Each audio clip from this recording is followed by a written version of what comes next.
Hola, muy buenas noches. Bienvenidos. Corporativo Cipsa Trail les da la más cordial bienvenida a este webinar en donde nos acompaña la doctora Tania Pérez Marmolejo.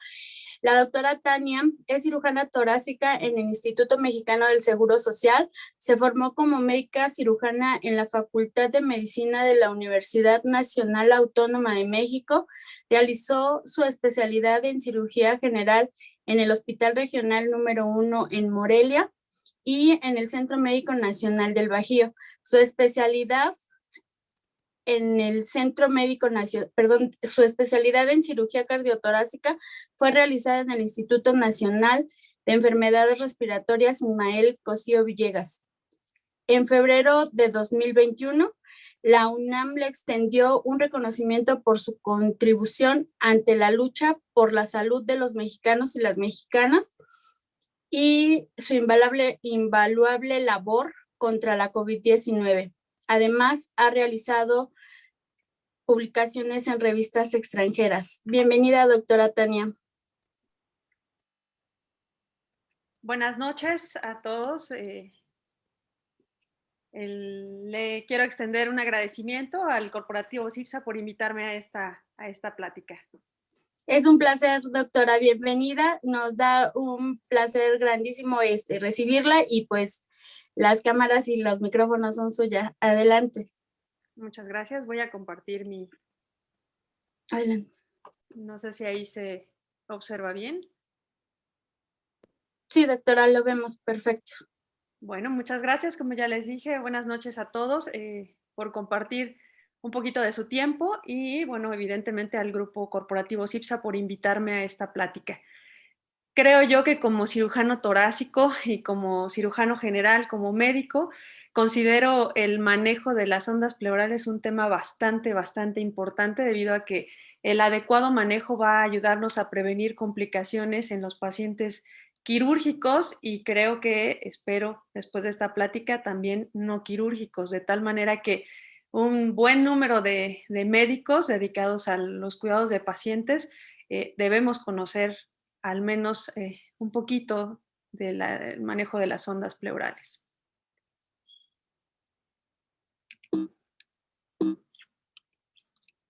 Okay. Para poder iniciar esta plática me gustaría tener un concepto del espacio pleural. Este espacio pleural donde nosotros vamos a colocar un drenaje pleural es muy importante. En muchos textos nos hablan de un espacio virtual donde se colocan las sondas, conocido como espacio pleural. Lo cierto es que de virtual no tiene absolutamente nada, es un espacio bien determinado y, bueno, es conocido por el epitelio, por las células que lo conforman, que serían en este caso las células mesoteliales, estas tapizando, por decirlo de alguna manera, la pleura que se encuentra adosada a las costillas, que sería la pleura parietal, y la pleura visceral que se encuentra completamente adosada al parénquima pulmonar. Este espacio que en algunos textos, como lo mencioné, lo mencionan virtual, pues en realidad existe. Y las células mesoteliales que lo recubren son células muy importantes debido a que no solo son células que lo recubren, sino que son células metabólicamente activas. Producen óxido nítrico, producen factores de crecimiento, entre otras de sus funciones. Conocer la función de la pleura parietal es muy importante debido a que estas células producen un ultrafiltrado plasmático.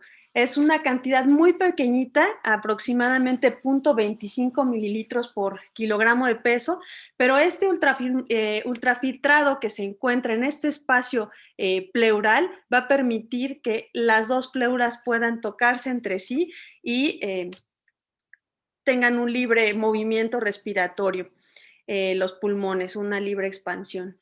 Este ultrafiltrado también permite un equilibrio tanto de la presión oncótica como de la presión plasmática en este espacio, hidrostática, perdón, en este espacio.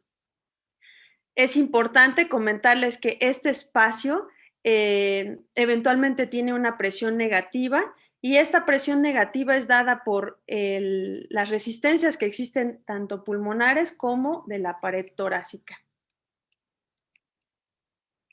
Una visión más cercana de este espacio nos permite identificar las células mesoteliales en esta superficie del parénquima pulmonar, el espacio pleural, que habitualmente está ocupado por líquido, la presión hidrostática y la presión oncótica que permiten este frote o este roce, y evidentemente el espacio pleural, que va a tener estas estructuras que son sumamente importantes para mantener esta presión tanto hidrostática como oncótica de líquido, llamados estomas.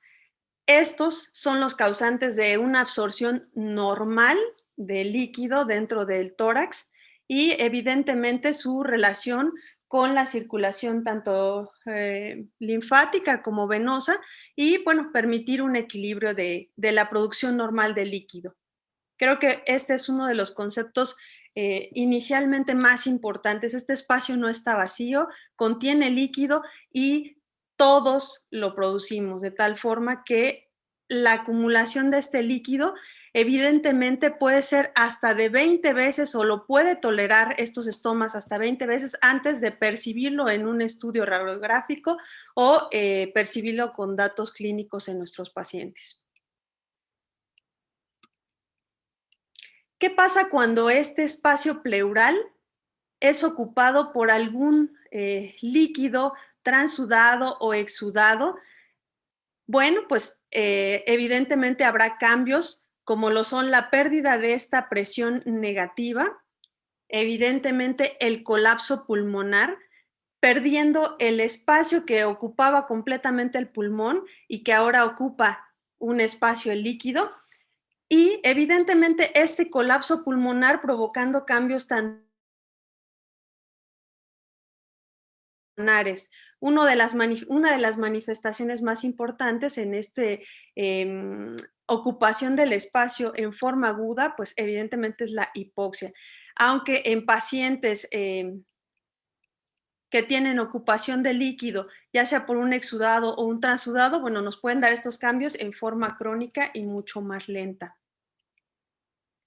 El aire también puede ocupar este espacio y darnos, bueno, estos mismos cambios, tanto en la presión, en el colapso y en los cambios hemodinámicos y respiratorios. Este espacio pleural se puede ver alterado también por tumores que sean intrapulmonares y aquellos que ya tengan una extensión hacia la pleura, porque evidentemente van a alterar este equilibrio que existe en la pleura, este equilibrio que existe en el ultrafiltrado de los líquidos, de este líquido pleural y pues evidentemente nos va a dar acumulación de este ultrafiltrado plasmático.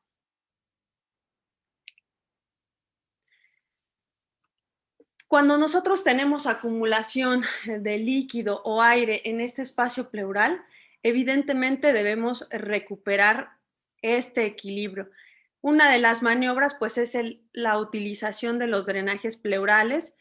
Como objetivo, estos drenajes buscan ser un sistema cerrado y unidireccional. ¿Qué quiere decir esto? Que nos permitan la salida de ese líquido o aire sin que exista un retorno a la cavidad, a la cavidad torácica, a este espacio pleural, que evidentemente nos perpetúe el problema. Evidentemente, otro de los objetivos será facilitar la eliminación y, bueno, permitirnos la cuantificación tanto de líquido como de gas a través de estos sistemas, facilitar la reexpansión pulmonar en el caso de pacientes que han perdido esta normalidad del espacio pleural por acumulación de líquido en forma aguda o de sangre y evidentemente el restablecimiento de una dinámica respiratoria.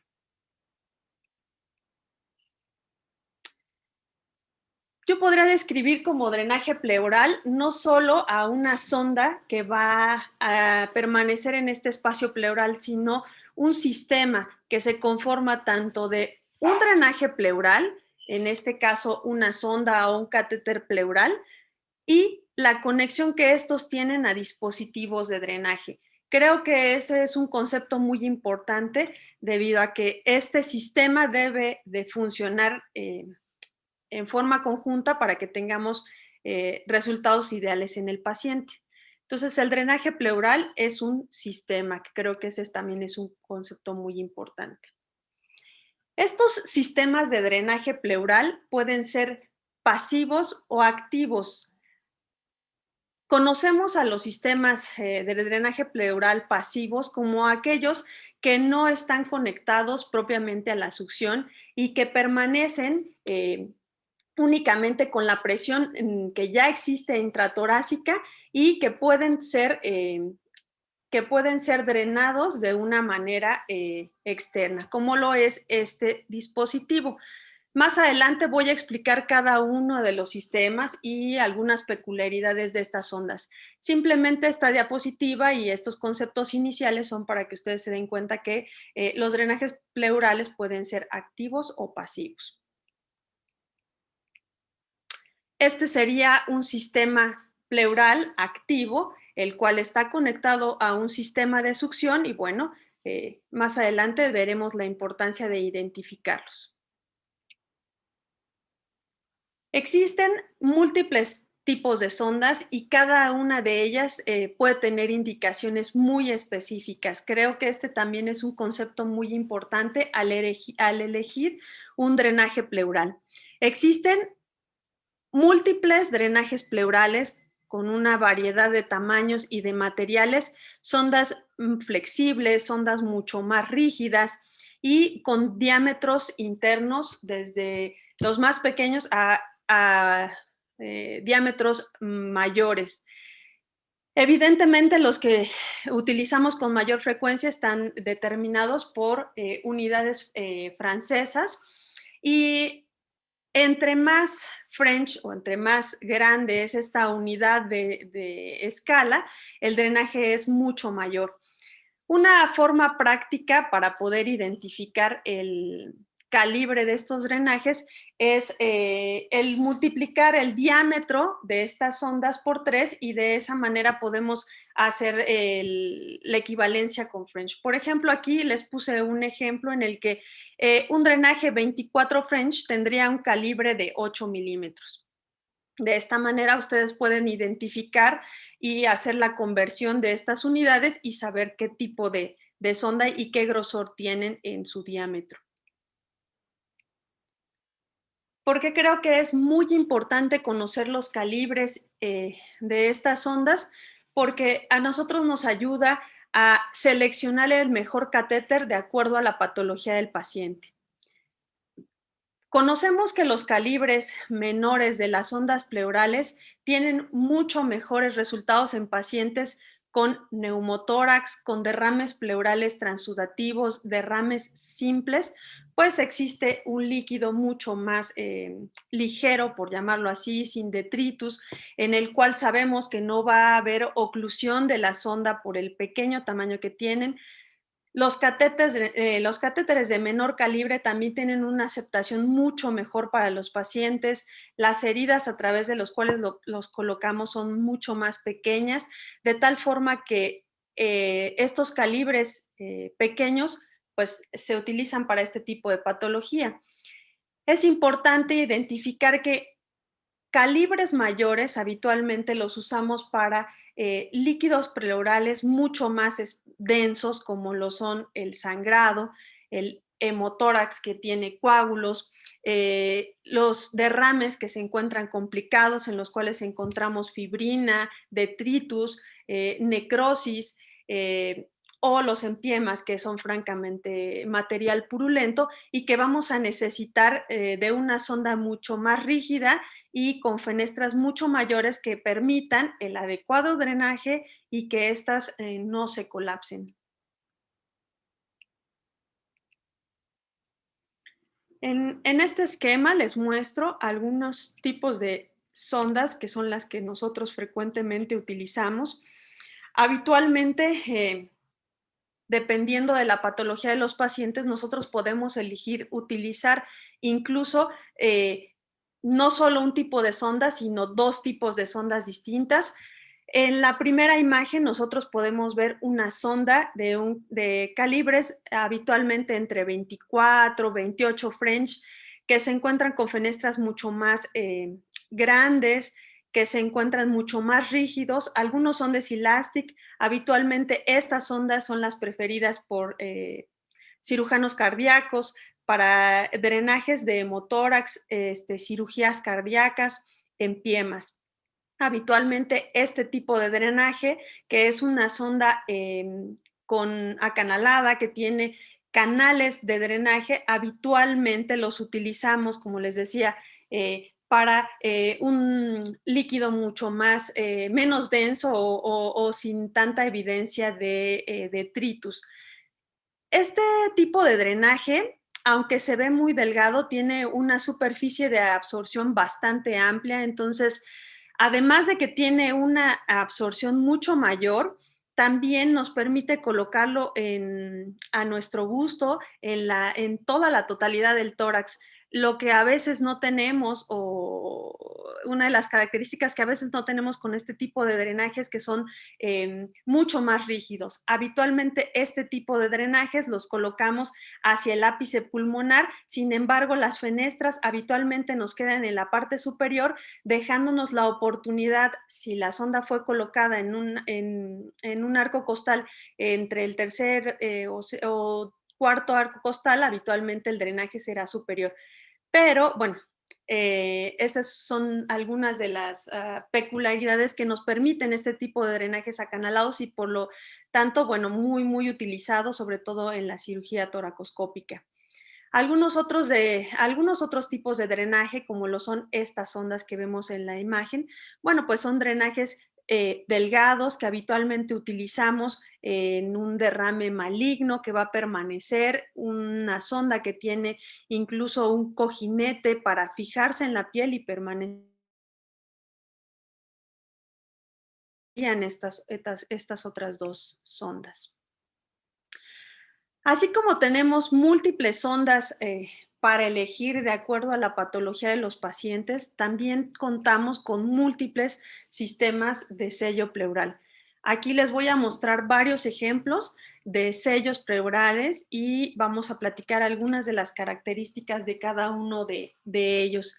El primero que ustedes ven en su pantalla sería un sistema de succión activo, el cual se tiene que conectar o se puede conectar a un sistema de succión. En un momento más voy a platicarles algunas de las características de sus 3 cámaras. Habitualmente estos sistemas tienen que funcionar con un sello de agua y con un control de succión también controlada por centímetros de agua. Existen algunos otros sistemas que funcionan como el de 3 cámaras y agua, pero se le llaman sistemas secos porque no tienen la columna de líquido de agua, pero sí tienen una válvula que hace el mismo efecto. Se llaman sistemas secos, sin embargo, siguen siendo sistemas de 3 cámaras. Este otro sistema es un sistema de sello electrónico que también tiene especificaciones muy particulares. Habitualmente este sistema funciona de la misma manera, es un sistema seco, sin embargo, en forma digital nosotros podemos ajustar tanto la succión como el sello que queremos y bueno, que queremos lograr. También tiene la característica de poder graficarnos fugas aéreas y la cantidad de líquido la podemos cuantificar de esta manera. Peculiaridades importantes es que estos dos drenajes, estos dos sistemas que platiqué inicialmente, son drenajes que utilizamos en la cama del paciente, en hospitalización, y habitualmente este sistema electrónico, bueno, el paciente incluso puede llevarlo a casa en situaciones muy específicas. Estos otros dos sistemas de sello funcionan como una válvula unidireccional, también como estos, pero como se podrán dar cuenta, estos sistemas no van conectados a un sistema de succión y por lo tanto los llamamos pasivos, permitiendo que esta sonda llegue al paciente, permita el drenaje de líquido, pero no permita el retorno del mismo. Asimismo, no solamente podemos permitir el drenaje de líquidos, sino también de aire, de la misma manera, funcionando como una válvula unidireccional, no permitiendo el regreso de la misma al espacio pleural. Esta última imagen de drenaje, bueno, la utilizamos en pacientes que tienen un derrame maligno, donde sabemos que el parénquima pulmonar en muchas ocasiones está atrapado o se encuentra colapsado por un tumor y el paciente va a tener una acumulación de líquido y este líquido al estar en ese espacio necesita ser drenado de forma crónica, así que este drenaje no necesita mantenernos una presión como lo hacían estos otros dos, sin embargo, bueno, podrá tener un drenaje y permitir el uso ambulatorio del mismo por el paciente.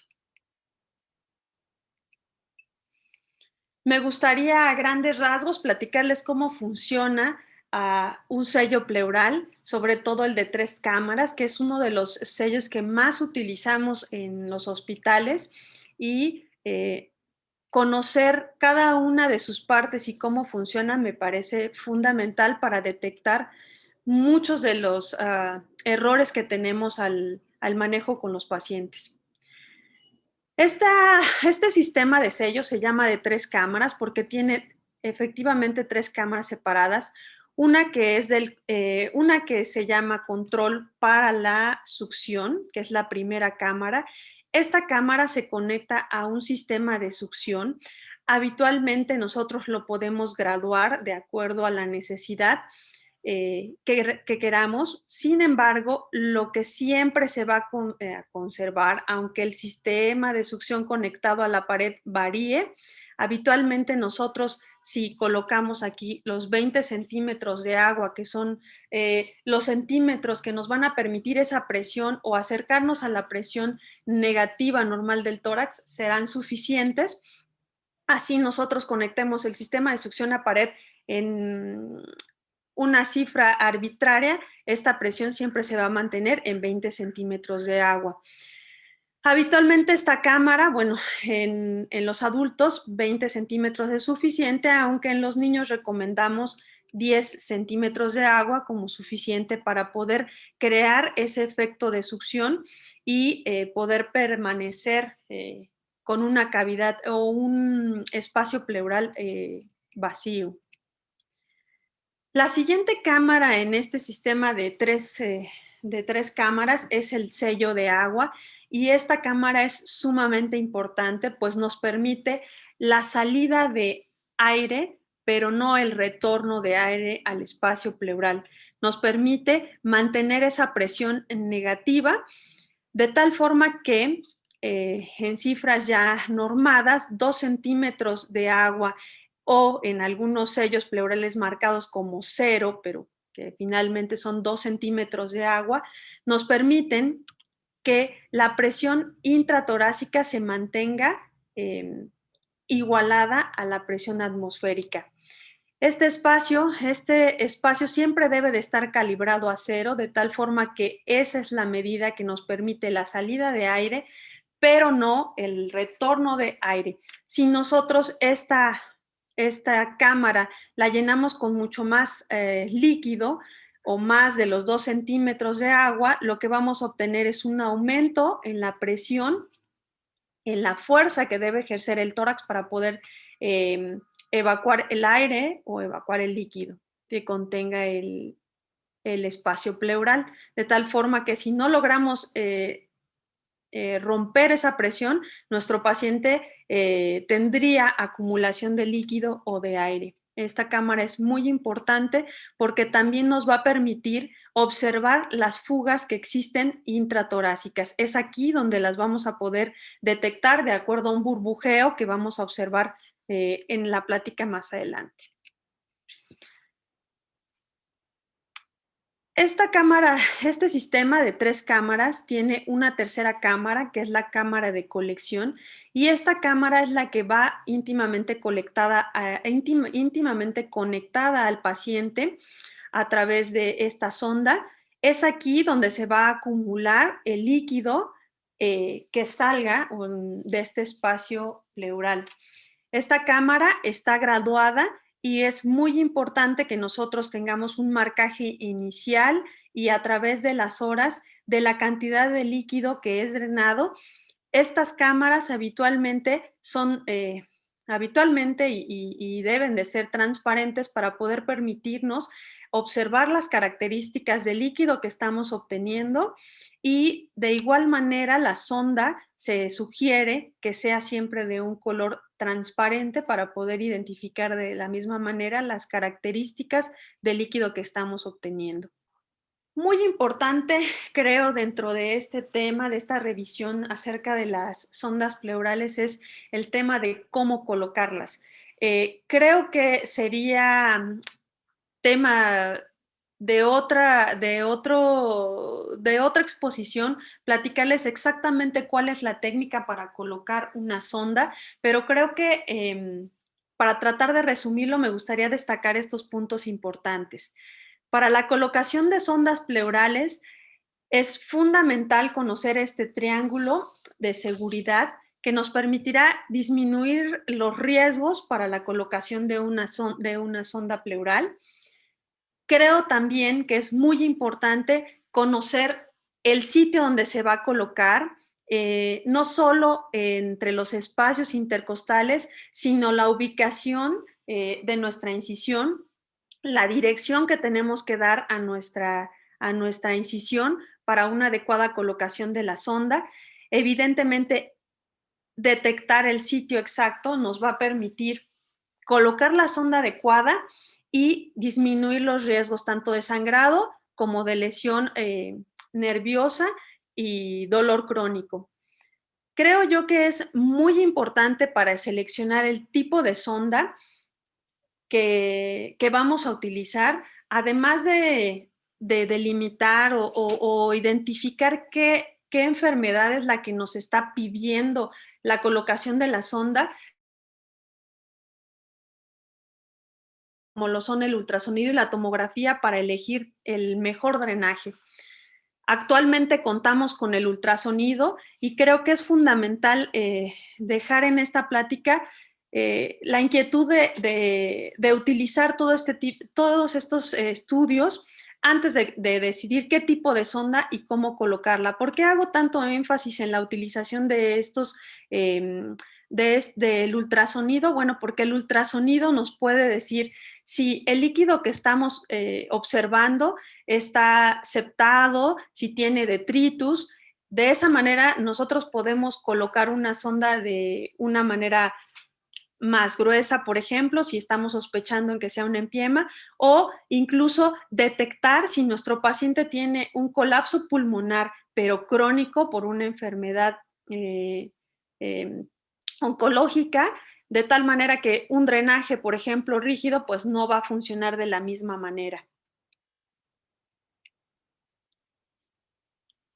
Creo yo que otro punto fundamental en la selección y en el manejo de los sellos es detectar fallas comunes en estos sistemas.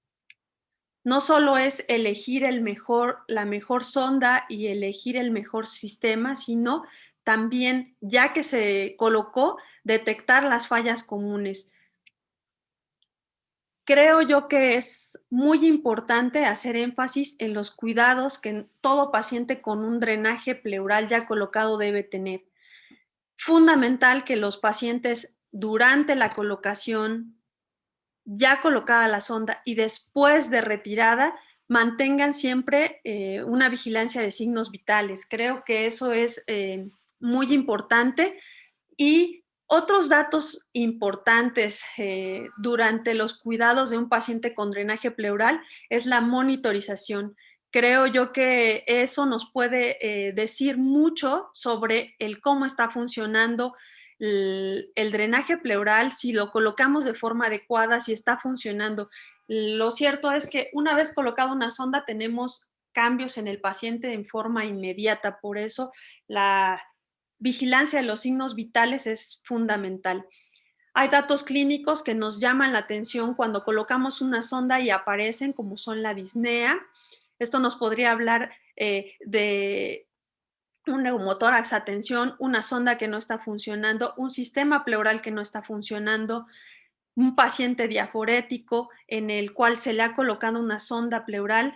Debemos sospechar la posibilidad de una lesión vascular, debemos sospechar un edema agudo, por ejemplo, si hubo una descompresión muy rápida de la cavidad pleural al colocar un drenaje pleural. Evidentemente en la sonda la salida de un sangrado, la salida de líquido evidentemente como sangrado, y bueno, también la presencia de dolor. Creo yo que estos datos son muy importantes cuando nosotros colocamos un drenaje pleural y lo estamos vigilando. Evidentemente, otros dos puntos que me parecen fundamentales en la colocación de drenajes pleurales es evidentemente las técnicas para colocarlo que puedan evitar la contaminación, las múltiples punciones, por no haber seleccionado un drenaje adecuado, y evidentemente una de las consecuencias que no nos agradan y que evidentemente podríamos evitar es la infección de la cavidad torácica y de este espacio pleural por no haber utilizado una técnica adecuada al colocar la sonda o el drenaje pleural.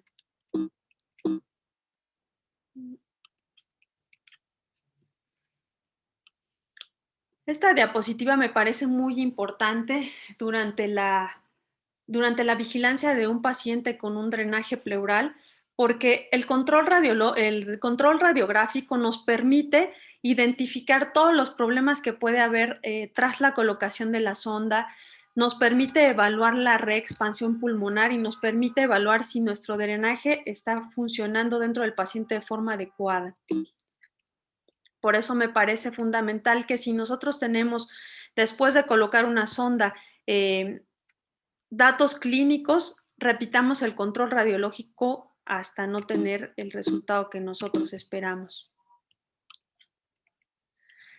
Les voy a mostrar aquí algunas imágenes de radiografías que nos permiten evaluar si existe algún error en la colocación de la sonda o en el funcionamiento adecuado de la sonda dentro del paciente. En esta imagen que tenemos inferior, nosotros colocamos dos drenajes, uno derecho, uno izquierdo.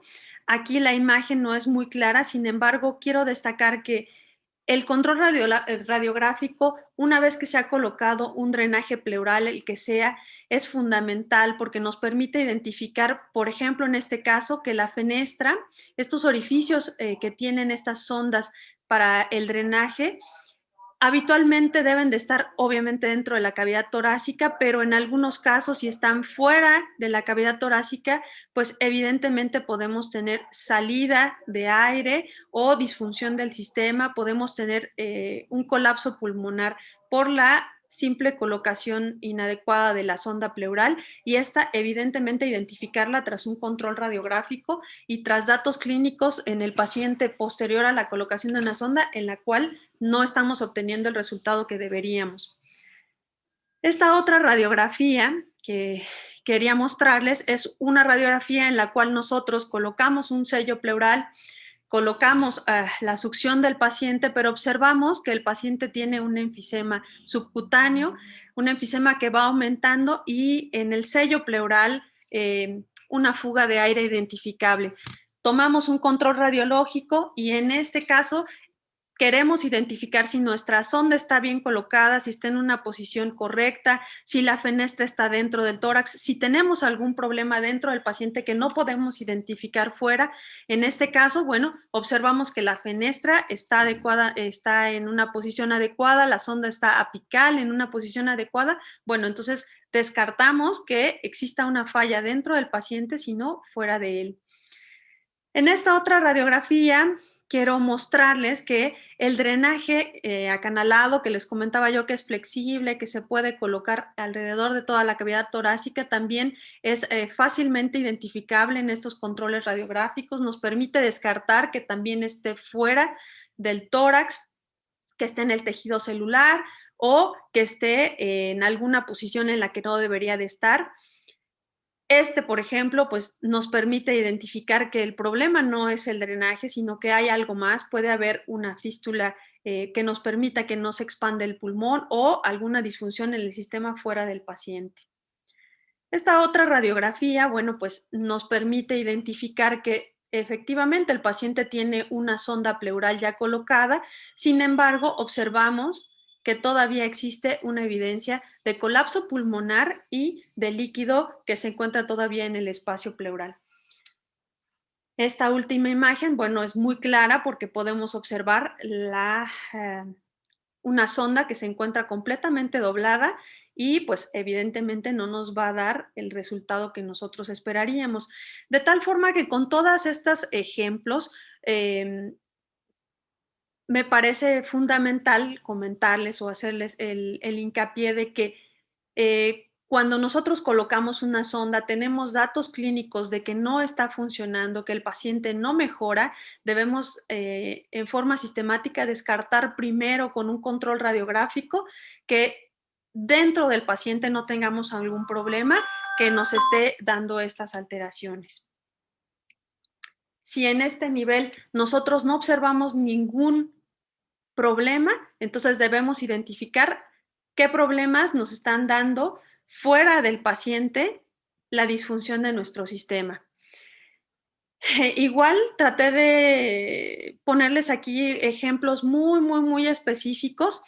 En este caso, por ejemplo, en la colocación de nuestra sonda con parches que permiten que la sonda se aísle del exterior, pero que al momento de retirarlos y hacer curaciones de la herida, se pueden adherir tanto a las ondas que en muchas ocasiones se puede traccionar la sonda de más o incluso separar de las conexiones. Otros de los errores que existen en la forma externa, fuera del paciente, que nos pueden dar disfunción de estos sistemas son la colocación de este tipo de fijación, que en muchas ocasiones no es compresivo, pero en otras sí lo es y puede dar oclusión de la sonda. Lo ideal sería que nosotros viéramos, al retirar los parches, una sonda que se encuentra dentro de la cavidad torácica, que no deja evidencia de una fenestra afuera, como lo es, no obstruyen, y evidentemente cómo se encuentra el drenaje, si el drenaje se encuentra ocluido por algún coágulo o si las sondas han quedado demasiado largas o en la parte posterior del paciente, en la parte del tórax posterior, de tal forma que cuando él se inclina o se mueve, la sonda se puede ocluir o por declive no drenar.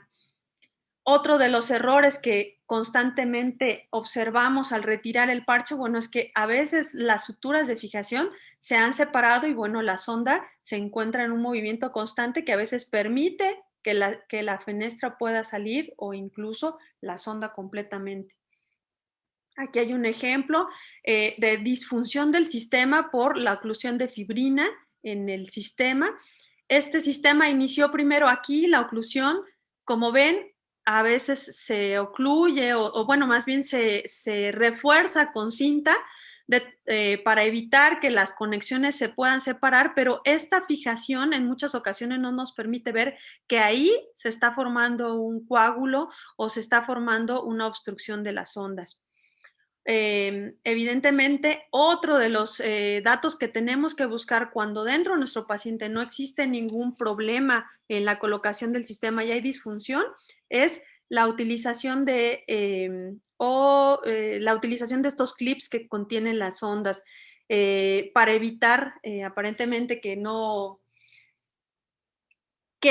disfuncione el sistema. Muchas personas tratan de cerrar este clip y eso pues evidentemente no se debe de hacer, pero en muchas ocasiones lo encontramos y es el problema por el cual nuestro sistema no está funcionando. Obviamente, coágulos por no tener un adecuado drenaje en el sistema. Esta es otra galería de fotografías que quisiera mostrarles, puesto que cuando buscamos que nuestro sistema no está funcionando bien, debemos descartar que si en el paciente no hay ninguna alteración, si en la sonda fuera del paciente no hay ninguna alteración y el sistema sigue sin funcionar, debemos descartar que el sistema que está en el sello no esté funcionando.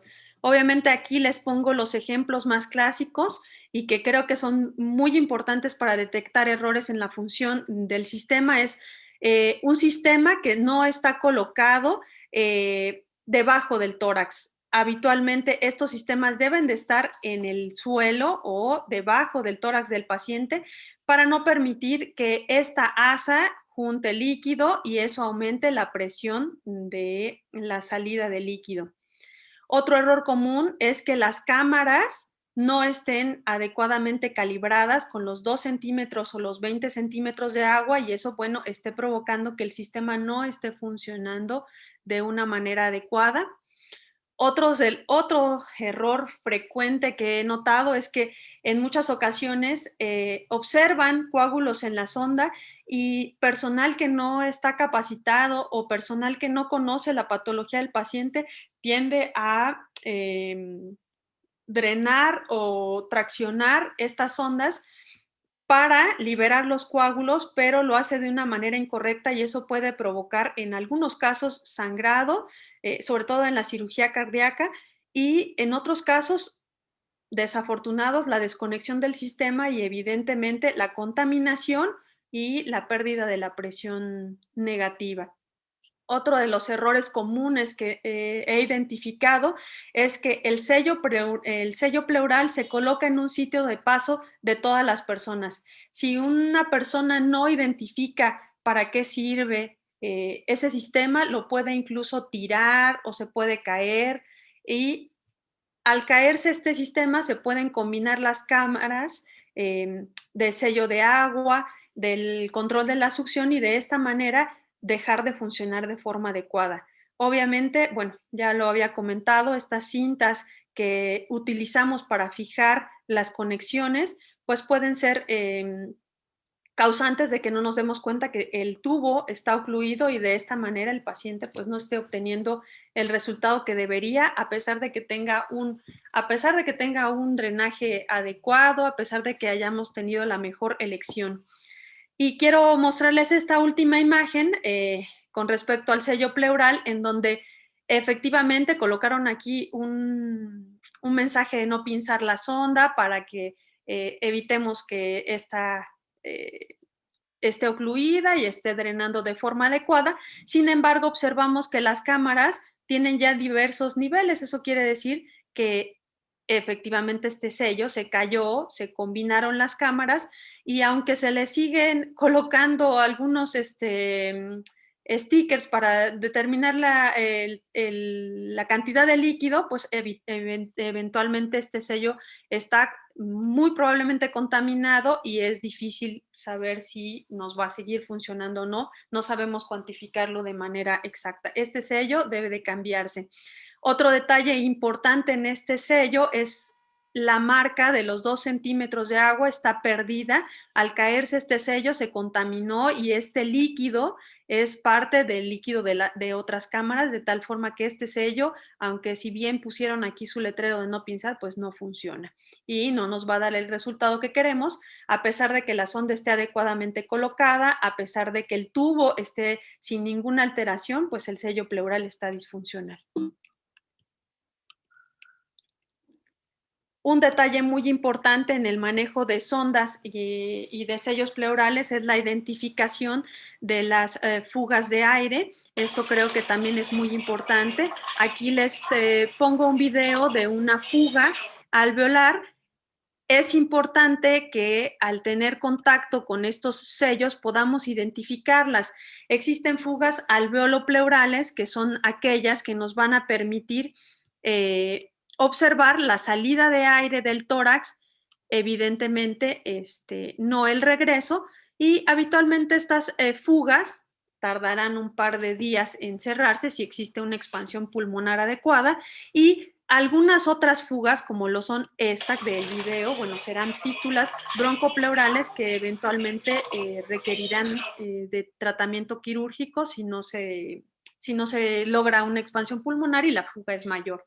es importante conocerlas e identificarlas porque en muchas ocasiones conectamos la cámara de succión en una presión mayor a los 20 centímetros de agua y podemos observar al inicio la salida de múltiples burbujas en esta cámara y pensar que existe una disfunción del sistema y eventualmente no está disfuncional, sino que es una fístula que proviene del paciente. Por eso la importancia de comentarlo también en esta plática. Algunos puntos importantes con respecto a los drenajes, bueno, ¿cuándo retirarlos? La recomendación de la revista Llama, que acaba de sacar una revisión de varios análisis con respecto al retiro, recomienda que sea la cantidad de líquido pleural en el paciente sea menor a 200, o sea, cuantificada menor a 200 mililitros en 24 horas para recomendar su retiro. Evidentemente, creo yo que no solamente es la cantidad de líquido, sino las características del mismo, puesto que si tenemos características de kilo o un líquido purulento, pues evidentemente, aunque tengamos una cantidad menor a 200 mililitros, pues no está recomendada el retiro de la sonda. Otra de las recomendaciones es que no exista la fuga de aire, que ya la habíamos mencionado y ya la vimos en el sello en forma de burbujas detectada. Y evidentemente, bueno, una de las recomendaciones para el retiro de las sondas es que exista una expansión pulmonar. Creo yo que ya a modo de concluir esta plática que traté, bueno, de conjuntar, digamos, puntos importantes sobre el manejo de las ondas y la identificación de la disfunción de las mismas, es que los sistemas de drenaje pleural pues son dispositivos muy importantes, ya que pues nos encontramos con ellos en pacientes tanto en áreas quirúrgicas como no, lo son áreas no quirúrgicas. Todo el personal en contacto con estos pacientes, bueno, que tienen un sistema de drenaje, deberían identificarlo para evitar tener alguna disfunción de él. Y bueno, conocer los fundamentos de los sistemas de drenaje pleural nos va a permitir, evidentemente, entender su funcionamiento y detectar las fallas en su uso. Creo que con esta última diapositiva termino la plática. Y sí. Y bueno, agradezco a todos su atención. Excelente. Gracias por compartir su conocimiento y pues para Corporativos IPSA Trade es un placer de verdad que esté usted aquí con nosotros. Si le parece bien, damos inicio a la parte de las preguntas y respuestas. Por acá tenemos ya varias preguntas. Mónica Pineda le pregunta, ¿es lo mismo sonda pleural que sonda torácica? Sí, o sea, es una forma de llamarlo. Evidentemente pueden ser catéteres o sondas, pero el punto es que se encuentran en el espacio pleural. Evidentemente hay algunos otros drenajes que podemos colocar en el mediastino, pero habitualmente las sondas pleurales se encuentran en el espacio pleural y las sondas torácicas yo diría que, bueno, podrían variar en el nombre si se colocaran en el mediastino, que sería quizá la diferencia, pero en realidad la sonda pleural está en el espacio pleural. Excelente, doctora. Ana Lilia González le pregunta, ¿qué ocasiona si el sistema de drenaje se le ladea por accidente y los líquidos de la cámara se modifican en su capacidad y cuál es el procedimiento a seguir? Claro, si nosotros identificamos, como les ponía yo en la imagen, que los niveles de la cámara que colecta el líquido del paciente han llegado a las otras cámaras, ese sello hay que cambiarlo, o sea, no hay que modificarlo, sino que hay que cambiarlo. Lo que habitualmente nosotros hacemos es utilizar ese clip, que efectivamente es para el cambio de la sonda, y colocar un sello nuevo. Existen algunas ocasiones en las que la succión, la cámara de control de succión se conecta a la pared y se pone una presión muy alta. Entonces, esa cantidad de los 20 centímetros de agua llega a pasar, a cruzar la cámara de los 2 centímetros de agua donde detectamos las fugas alveolares. ¿Qué es lo que hacemos? Algunos de los sellos tienen la posibilidad de extraer el líquido que se pudo haber pasado o nivelado, si más allá de los 2 centímetros o del cero. Si es así, existen dispositivos, algunos sellos de 3 cámaras que pueden ser nivelados. Con una jeringa se extrae el líquido y con eso es suficiente. Pero yo recomendaría siempre que se estén vigilando que las cantidades siempre sean las correctas. Perfecto, doctora. Tenemos otra pregunta. Ricardo Nicolás pregunta, ¿cuál es la presión en CMH 20 mínima y máxima para el drenaje activo? Existe, o sea, la presión de 20 centímetros ya supera mucho lo que necesitamos para permanecer, digamos, permitir la expansión pulmonar y el drenaje de este espacio pleural. Se puede llevar incluso a más o a menos 40 centímetros, pero en realidad con 20 centímetros ya estamos sobrados y ya es más que suficiente.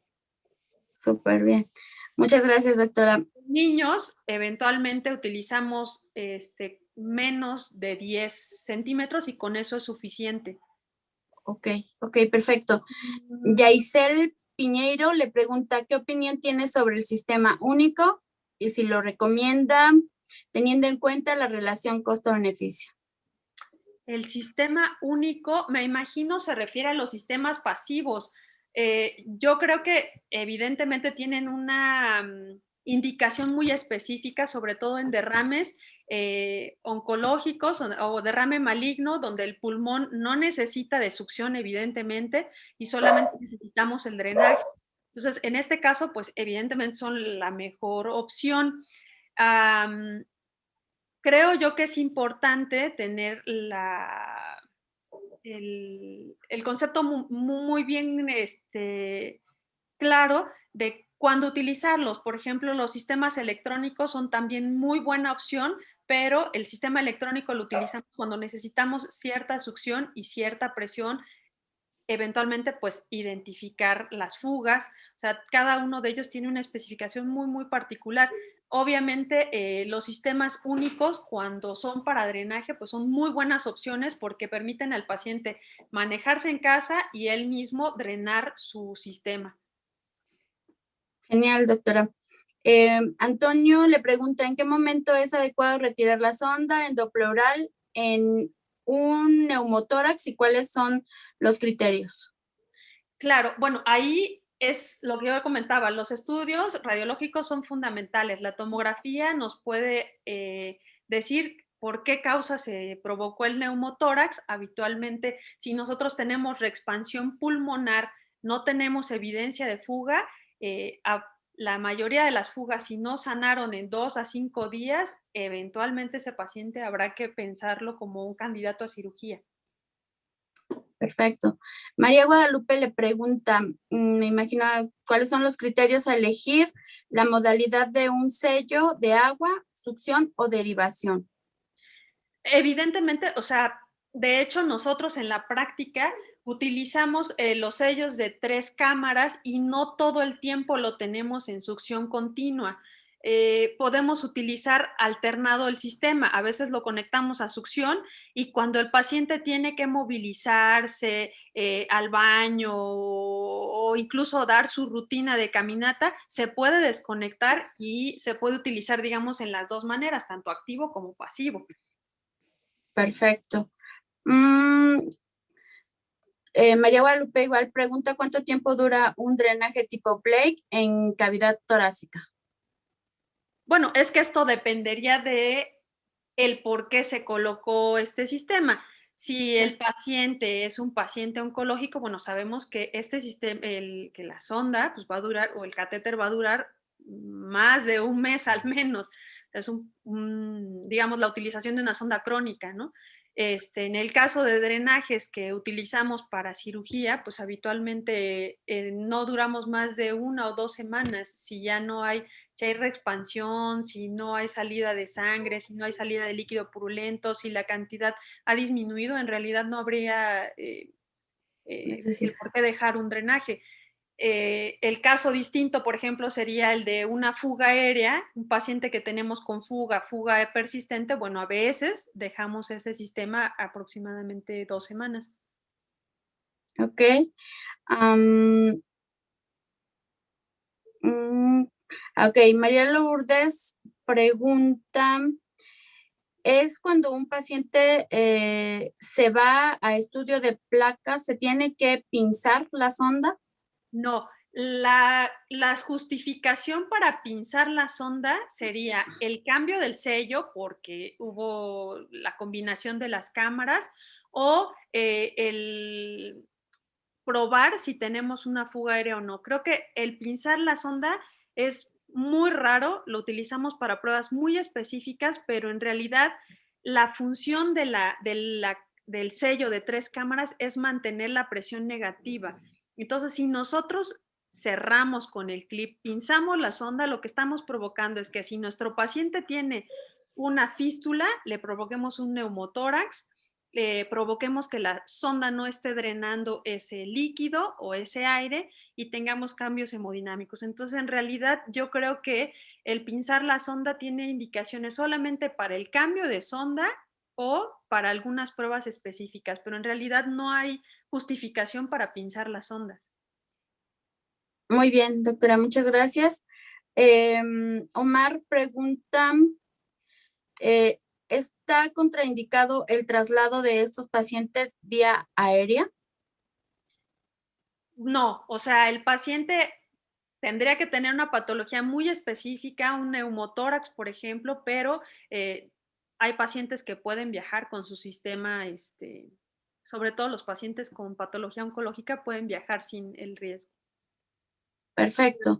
Un sistema que Em, está conectado, perdón, obviamente no un hay paciente que está conectado a un sistema activo que requiere de succión continua, que requiere de mantener ese sello, pues difícilmente va a tener que viajar a través de avión. claro.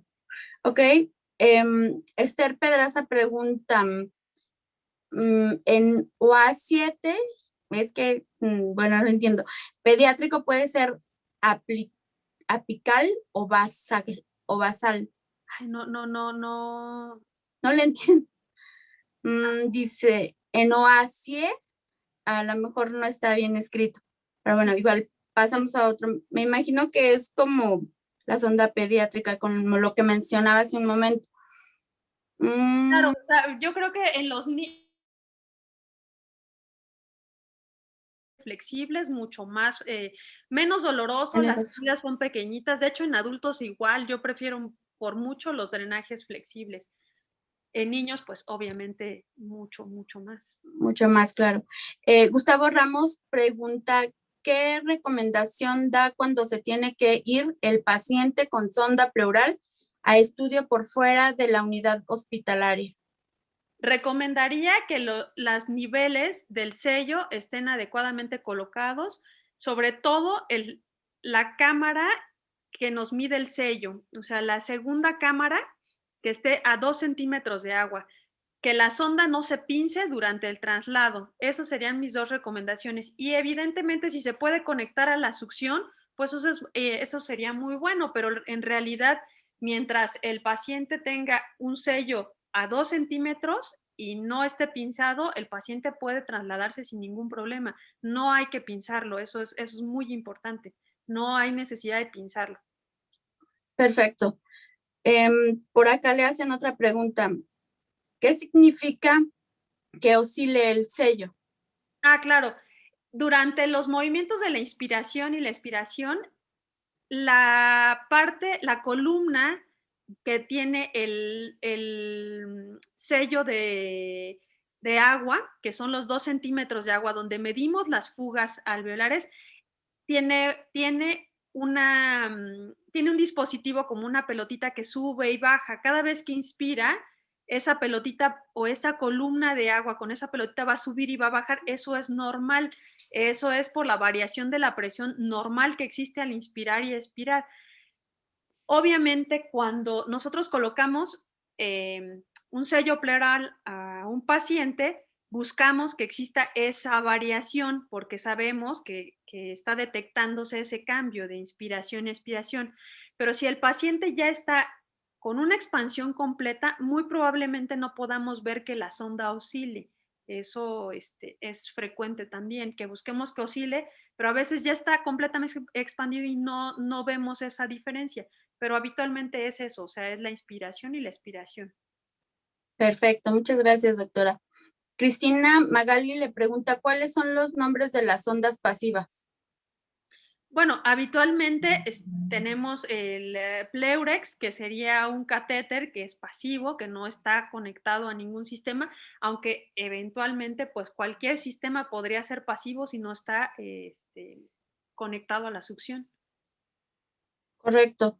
Liliana Sánchez le pregunta, ¿cuánto tiempo se puede dejar una fuga aérea con manejo conservador y cuándo ya es recomendado el manejo quirúrgico?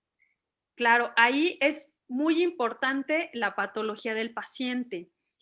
¿Por qué? Porque si el paciente es un paciente oncológico que fue sometido a una cirugía resectiva, habitualmente sabemos que el tejido está pues deteriorado, el tejido no es un tejido normal y habitualmente esas fugas pueden ser fugas de más de 5 días que requieran un tratamiento quirúrgico.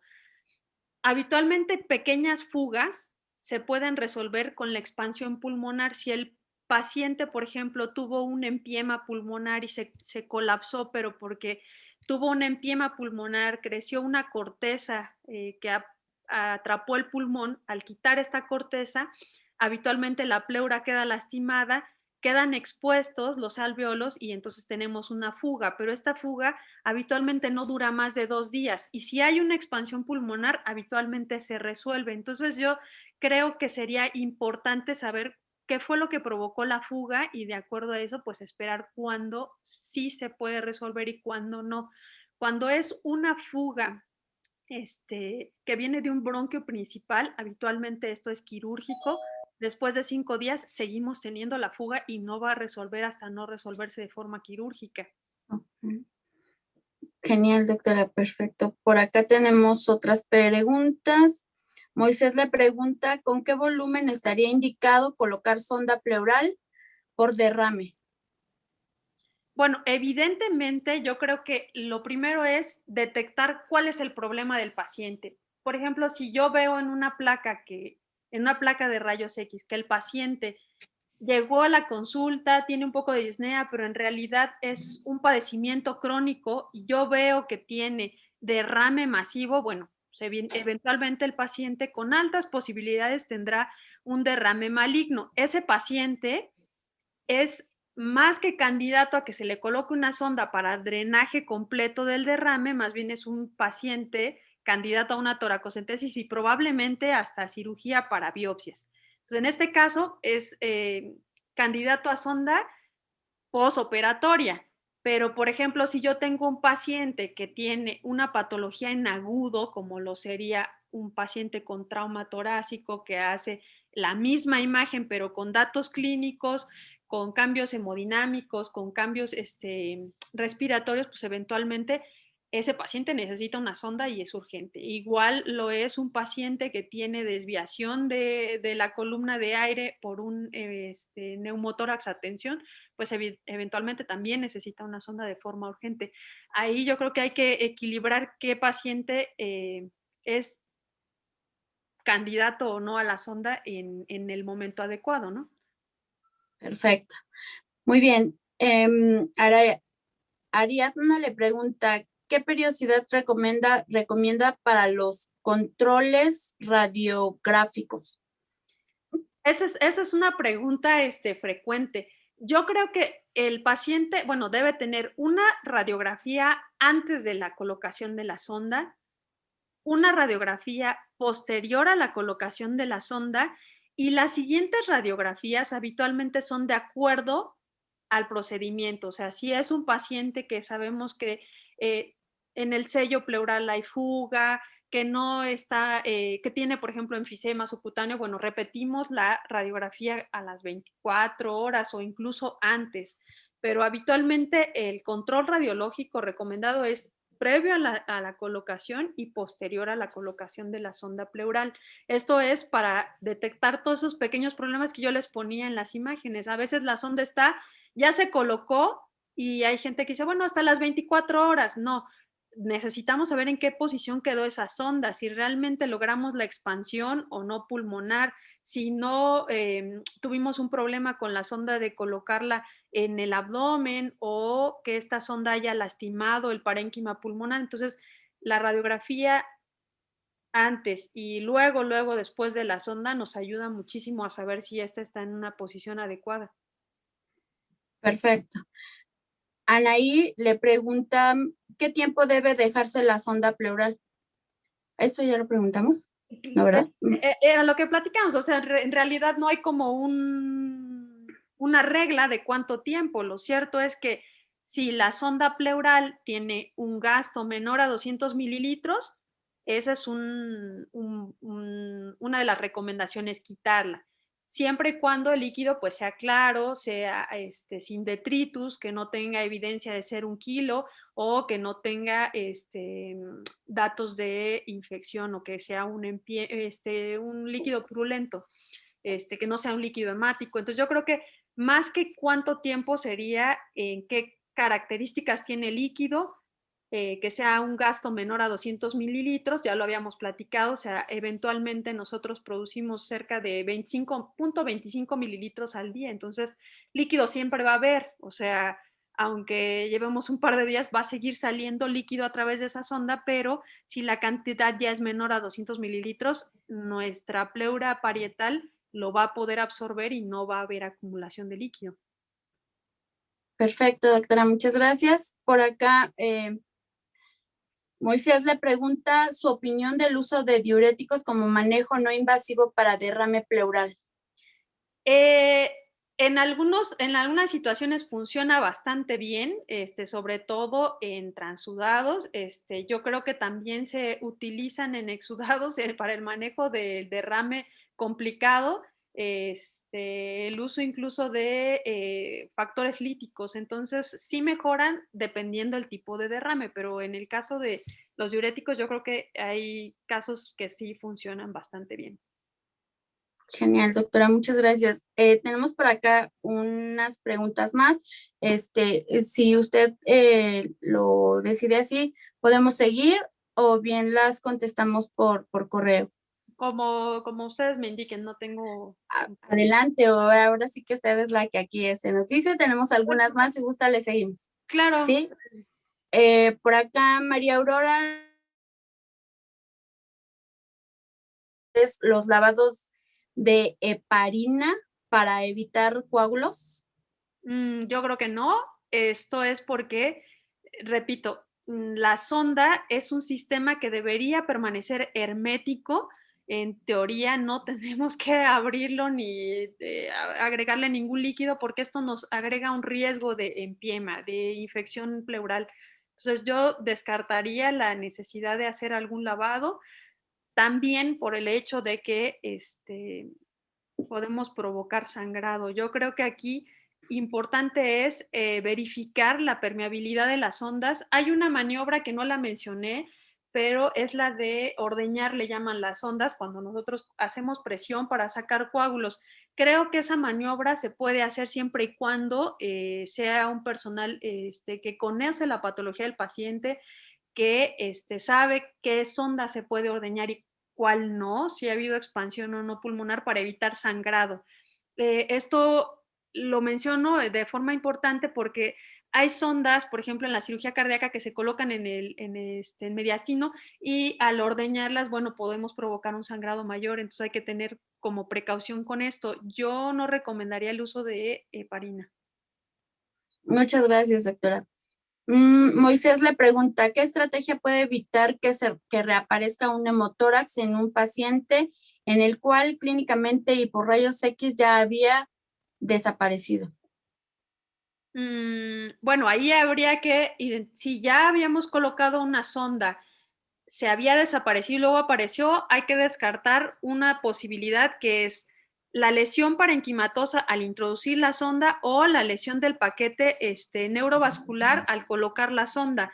A veces la circulación intercostal puede dañarse al colocar la sonda y eso producir un sangrado en el paciente importante. Entonces creo yo que si había derrame, se drenó el derrame, pero de repente volvemos a ver la placa blanca con otra vez derrame, hay que descartar como primera posibilidad el sangrado tras la colocación de la sonda. Ok. Por acá, Adriana le pregunta, ¿se tiene que pintar la cámara colectora cuando el paciente camina? ¿De caminar? No, volvemos a comentar lo mismo. O sea, cuando el paciente camina, lo único que hay que desconectar es el control de la succión, que es donde está la columna de los 20 centímetros de agua. Esa es la única conexión que se puede desconectar y el paciente puede deambular de forma normal sin tener que pinzar nunca el sello. El sello, lo comentaba yo, no se pinza, es muy particular las situaciones en las que se pinza. Ok, por acá Irma le pregunta, ¿qué tipo de sellos se utilizan en recién nacidos? Híjole, o sea, se puede utilizar, depende la indicación del sello, pero evidentemente se pueden usar las 3 cámaras con las presiones ya comentadas, o incluso se pueden usar los sellos digitales, que son mucho más sensibles para la presión, para mantener la presión. Creo que el sello digital sería una buena opción en pacientes pediátricos. Te dejan muchas felicitaciones, doctora. La verdad es que nos está dando una excelente explicación. Nos está compartiendo mucho de su conocimiento. Muchas gracias. Por aquí tengo otra pregunta. Eric Roberto le pregunta, ¿cuáles son las contraindicaciones de los drenajes pleurales? Las contraindicaciones, pues en realidad yo creo que no existe una contraindicación como tal, o sea, para un drenaje pleural. Okay. Ni siquiera que el paciente tenga tiempos de coagulación prolongados, que quizás sería como que una contraindicación relativa, pero en realidad el paciente que requiere un drenaje pleural es para solucionar un problema en agudo y pues habitualmente si no es un problema en agudo, entonces no le veo yo función de que estuviera contraindicado. Okay. El uso es muy, digamos que Específico. es el gold standard para los problemas que lo necesitan. Claro, claro que sí. Pues mire, doctora, por acá tengo ya bastantes preguntas que ya con anteriores ha dado respuesta. Por acá, Christopher pregunta, después de una cirugía torácica se requiere dejar 2 sondas pleurales anterior y posterior. Bueno, o sea, digo, finalmente es mucho del criterio del cirujano. Habitualmente dejamos 2 sondas pleurales, una anterior y una posterior, cuando ha habido una cirugía que dejó un parénquima pulmonar muy dañado, donde sabemos que puede haber sangrado, donde sabemos que puede haber acumulación de detritus, donde sabemos que puede haber fugas. Entonces, habitualmente dejamos 2 sistemas, 2 drenajes, uno anterior y uno posterior, para drenar la parte anterior y posterior y detectar, después de que ya no sale líquido, detectar si hay fugas, tanto en la parte anterior como en la parte posterior. Entonces, es a gusto o criterio más que gusto, a criterio del cirujano, y yo creo que es una buena alternativa y de hecho la utilizamos con frecuencia. Yo en muchas ocasiones dejo un drenaje en la parte posterior rígido y un drenaje flexible en la parte anterior. Cuando ya no tengo tanta acumulación de líquido, bueno, puedo retirar el drenaje posterior y dejar un drenaje mucho más cómodo para el paciente flexible, pero que aún mantiene la vigilancia, sobre todo si hay fugas de aire. Excelente. José Luis Trejo le pregunta, ¿es recomendable hacerle un drenaje pleural a pacientes con tuberculosis? Depende. O sea, evidentemente si el paciente tiene un compromiso hemodinámico, respiratorio por el derrame, porque es un derrame que le está causando que no haya intercambio pulmonar, hay que colocar una sonda pleural. Esto no quiere decir que va a curar al paciente de tuberculosis, o sea, eso es otra situación. Los drenajes están indicados para la solución de ese espacio que ocupa el líquido y para el drenaje del aire. O sea, finalmente el tórax es un espacio que guarda una presión negativa. Si algo la quita, pues necesitamos restablecerla. Entonces yo creo que ahí valdría la pena ver por qué se le debería colocar o no, pero si es porque ocupa un espacio, hay que utilizar una sonda, ¿sí? Excelente. María Nayeli le pregunta qué procedimiento quirúrgico se hace cuando el drenaje pleural no está funcionando. Habría que ver cuál es el motivo por el que el drenaje no funcionó. Ya lo decía yo, desde la parte interna que esté doblado, si está doblado hay que retirarlo y colocar un nuevo drenaje. Evidentemente, no es válido que nosotros traccionemos ese sistema y lo volvamos a colocar porque esto pues nos aumenta el riesgo de infección. Entonces, si la sonda pleural está mal colocada porque se dobló o porque no se dirigió de la manera que nosotros queríamos, hay que recolocarla. Y bueno, no sé si eso contesta esta pregunta. Ok, doctora, pues le dejan muchas felicitaciones. Siguen pues por aquí algunas preguntas. Le pongo por acá, Felipe Suárez dice que es muy importante, si puede comentarnos cuál debe ser el procedimiento para retirar la sonda. Claro. Bueno, yo no existe un momento que haya establecido la literatura como ideal, pero lo cierto es que en la expiración es el momento en que las presiones intratorácicas se igualan. Entonces, ese es el momento ideal. Entonces, yo en Valsalva y cuando hace la expiración es cuando retiro las ondas. Le pido al paciente meta aire y cuando lo saque, sáquelo fuerte y sostenido y es ahí cuando hago el retiro de la sonda. Lo real es que no se ha definido cuál es el mejor momento, aunque se recomienda más que sea en la expiración con una maniobra de Valsalva.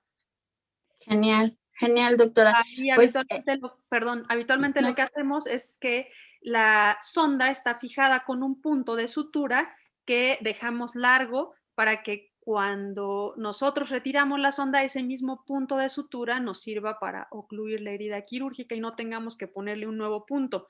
Lo que hacemos es retiramos la sonda en expiración, cerramos o traccionamos esa sutura para que se ocluya la piel, cerramos con ese mismo punto la piel y colocamos un apósito. Esa es la forma en la que retiramos la sonda. Genial, doctora. Pues bueno, por último, solo quiero mencionarle que por acá nos están preguntando cuál es quieren saber cuál es y que les recomiende lectura para conocer más del tema. Claro, creo que una buena revisión y muy actual es JAMA Surgery.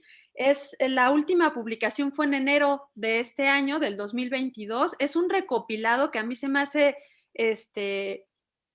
no tan detallado, pero sí vienen muchos tips importantes. Entonces creo que una literatura de valor sería esta, la de JAMA Surgery, y está en enero del 2022 fue la publicación y el autor fue Devon Anderson. Entonces creo que esa sería una publicación bastante recomendable con algunos tips importantes. Súper bien. Pues doctora, por nuestra parte, por acá yo veo que tenemos muchas preguntas ya repetidas. Yo les quiero comentar que vamos a subir su proyección, su plática, la vamos a subir a nuestras plataformas para que ahí la podamos seguir compartiendo y podamos checar bien estas preguntas que ya nos están haciendo, que ya ha contestado usted con anterioridad.